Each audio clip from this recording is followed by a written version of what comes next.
So students, here we are going to start with the third stanza. What is there in it? Let's see. But someone digs upon my grave.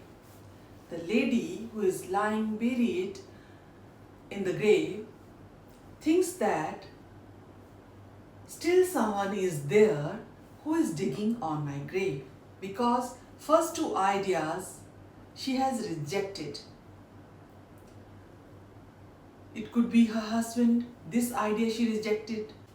The second idea, that her nearest dearest might be there digging on her grave, this idea again she rejected. Then there comes the third idea. It was my enemy. क्या मेरे दुश्मन हो सकते हैं जो मेरी grave को खोद रहे होंगे? Prodding sly.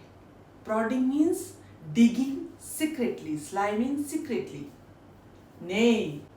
Again, she rejects this thought. When she heard you had passed the gate. The gate here is the death's door. मृत्यु का गेट.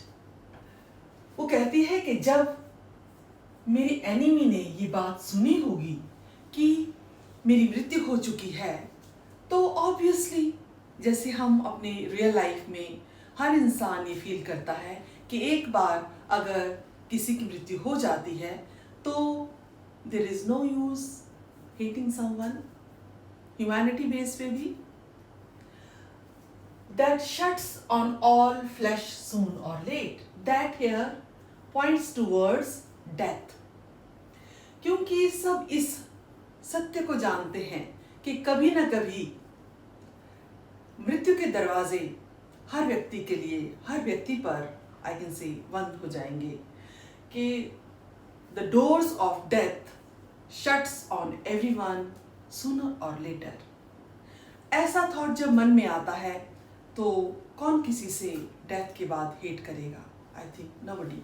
यही आइडिया उसके मन में आता है कि क्यों उसके एनिमी उसकी डेथ के बाद उससे हेट्रेड करेंगे. तो वो लेडी जो डेड है वो क्या सोचती है? She thought you no more worth her hate. ये शी इशारा है उसकी एनिमी की ओर. The lady who is buried in the grave thinks that कि मेरी एनिमी ये सोचती होगी कि मैं, वो जो डेड लेडी है, she is no more worth her hate, कि अब तो उसकी डेथ हो चुकी है, अब क्यों उससे मैं हेट करूँगी? तो वो नहीं हो सकती. she might not be digging on my grave and cares not where you lie.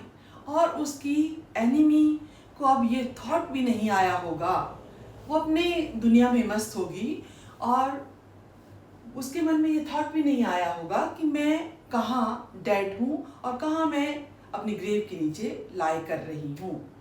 तो ये आइडिया भी वो रिजेक्ट करती है कि it could not be my enemy. तो इसी पोएम का जो नेक्स्ट स्टैंजा है हमारे नेक्स्ट वीडियो में हम शुरू करेंगे. Thank you.